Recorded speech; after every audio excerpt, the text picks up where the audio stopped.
State lawmakers will be back at the Capitol next Monday in yet another special session. Harrison Golden is live tonight with a look at what is to be expected on the agenda. Harrison. Well, Kelly, the initial idea when lawmakers closed up their first special session of 2020 was that they would return this fall to decide how to allocate any money from a second federal stimulus.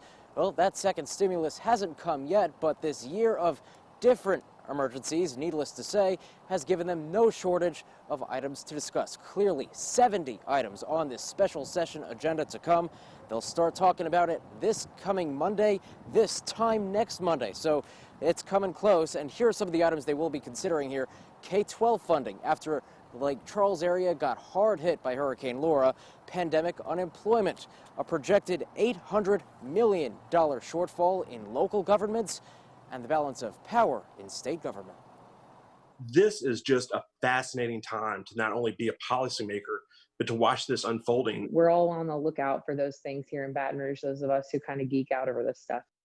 Louisiana legislators plotting to call themselves into a special session for just the third time ever, and the second time this year. So help me God. Congratulations. Historically, governor issues the call. Louisiana's governor really does have a broad scope of powers under our Constitution. Welcome to the world of special sessions. But Republican lawmakers stress they can flex muscle too.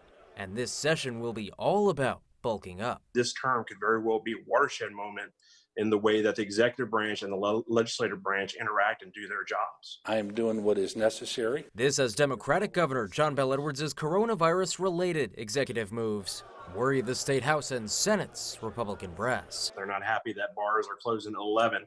They're not happy that all businesses aren't wide open. They're unhappy with the mask mandate. So they got to do something, and it looks like it's going to be this session. Really, this session is being presented as an alternative to other things that conservative legislators wanted to do. Other things like filing lawsuits that cry executive overreach. Though even if lawmakers use out-of-court means to bolster their weight, they may still find themselves lawyering up. Though this is seen as a way to avoid upfront litigation over current COVID-19 status and orders, whatever comes out of this may be litigated anyways. If they end up in a special session, they pass legislation regarding executive powers, I think that probably ends up being challenged in the courts, and we're back to that question of whether executive powers are inherent. But this session will tackle other matters too, like replenishing the unemployment trust fund without tax hikes and Hurricane Laura relief. Issues also ripe as the state with more coronavirus cases per capita faces what could end up being the busiest hurricane season on record.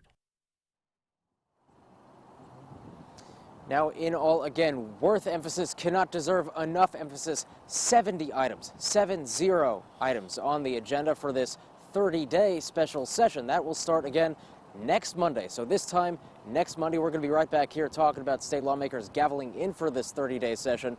And that will lead them pretty much, plus or minus a few days, up to another big event in our politic, Election Day. For now, we're live here outside the state capitol. Harrison Golden, NBC Local 33 News.